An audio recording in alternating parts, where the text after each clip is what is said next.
আসসালামু আলাইকুম ওয়া রাহমাতুল্লাহি ওয়া বারাকাতুহু নাহমাদুহু নুসাল্লি আলা রাসূলিহিল কারীম আম্মা বা'দ। আয়াতুল কুরসি প্রত্যেক মুসলমানের আয়াতুল কুরসি প্রত্যেক ফরজ নামাজের পরে পড়া উচিত। কেননা হযরত আলী রাদিয়াল্লাহু তাআলা আনহু বলেন, আমি রাসূল সাল্লাল্লাহু আলাইহি ওয়াসাল্লামকে এই মিম্বরের কাঠের উপর বলতে শুনেছি, যে ব্যক্তি প্রত্যেক ফরজ সালাতের পর আয়াতুল কুরসি নিয়মিত পড়ে তার জান্নাত প্রবেশে কেবল মৃত্যু অন্তরায় হয়ে আছে।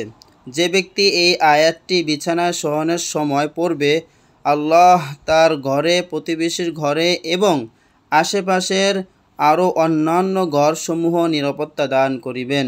সুবহানাল্লাহ। আউযু বিল্লাহি মিনাশ শাইতানির রাজিম। বিসমিল্লাহির রহমানির রহিম।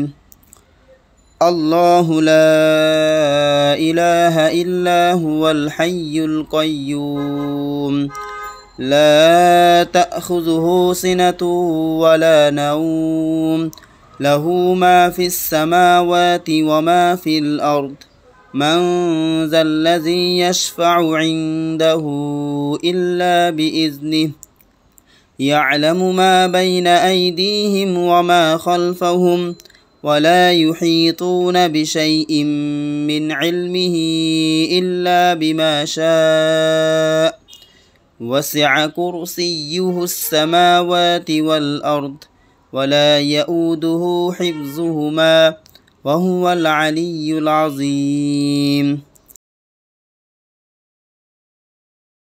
সাদাকাল্লাহুল আযীম। এই কিতাবের নাম সুনানে বাইহাকি।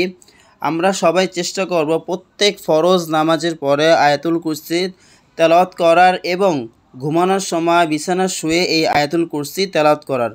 আল্লাহ তাআলা আমাদেরকে সবাইকে আয়াতুল কুরসি আমলটা করার তৌফিক দান করুক। আসসালামু আলাইকুম ওয়া রাহমাতুল্লাহ।